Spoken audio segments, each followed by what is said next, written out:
Hi, it's Connie Erickson with another Live at 5.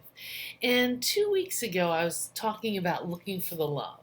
And today, I want to tell you about the 5 love languages because I think knowing about these makes noticing the love a lot easier. And it can make giving the love a whole lot more impactful. So, let me explain.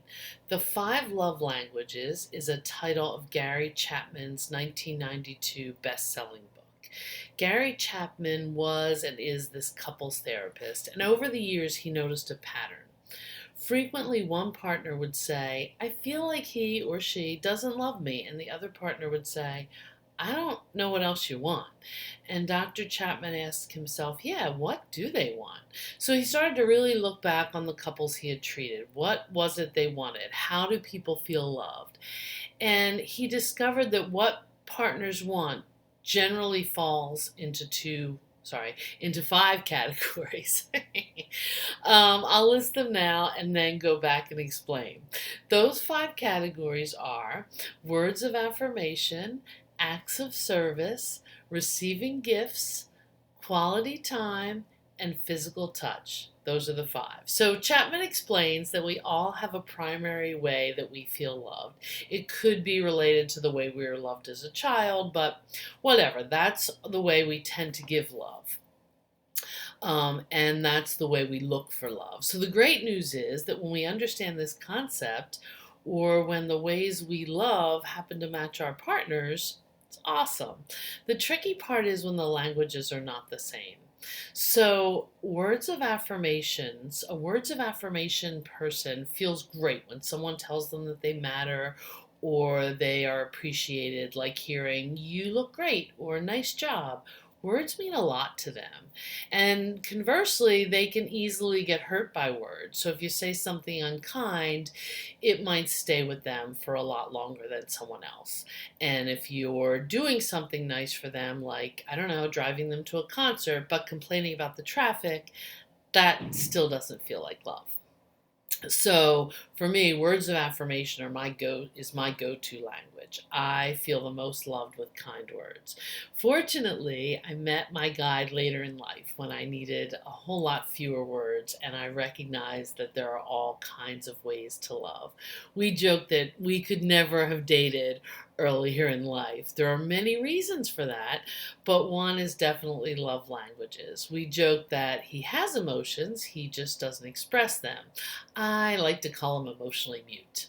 So he's definitely an acts of service kind of guy. He likes to say, work is love made visible. So while he never says anything flowery like, I'm so glad you came into my life, he did power wash my house and fix the rotting trim on the garage soon after meeting me. I have to be honest though, that would have been really hard for me in my 20s or 30s. I mean, it's not like I wouldn't have appreciated it, but it would not have made me feel loved. Honestly, I think I would have thought, that's nice, but so what? I can do that for myself, or I can hire someone to do it. That's not love. That's how a words of affirmation person thinks. Truth be told, I couldn't do it myself and I couldn't hire someone, but in theory, um, so um, that was words of affirmation. If you're an acts of service kind of person, you feel most love when someone does something nice for you. Maybe it's doing the dishes or making your lunch or picking up dog poop. You see those things as acts of love. You recognize that they take a bit of time, thought, and effort. The husband making coffee from the last live, he's probably an acts of service kind of guy.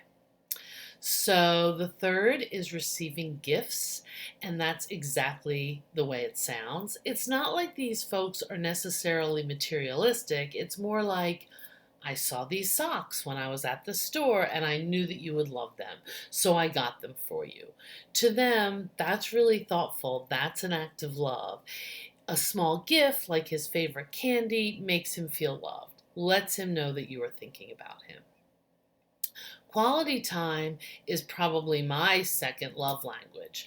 I remember early in our relationship, after a busy weekend, I told my guy, I just want to go home and connect with you. He looked at me like I had four heads. I guess what I was really looking for was his undivided attention.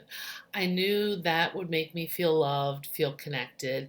For some people, quality time can be sitting together watching a movie. It can be an activity, but for many, it's just being together with your partner and your partner's undivided attention, maybe eating dinner or talking about your days without phones or other distractions. A quality time person gets his or her feelings hurt when you stop to answer a quick text. There's really nothing super complicated about any of these, including the last one, which is physical touch. And yes, this can mean sex, but more so it means hand holding, hugs, sitting closely, a kiss on the forehead, a touch on the shoulder while walking by. For people who speak the language of physical touch, it's reassuring, it's calming, and the primary way they feel connected. And not being touched makes them feel lonely. So, there you have it, the 5 love languages explained. There are certainly quizzes you could take it online, but I believe in you. I bet you can figure this out all on your own just by being observant. And now that you know, you can try to speak in ways that your partner will be able to hear. Those will have the most impact. And you can keep looking for the love, listening for your partner speaking in their native language. So, thanks a lot. I'll be back next week with another Live at 5. Happy Thanksgiving, everyone.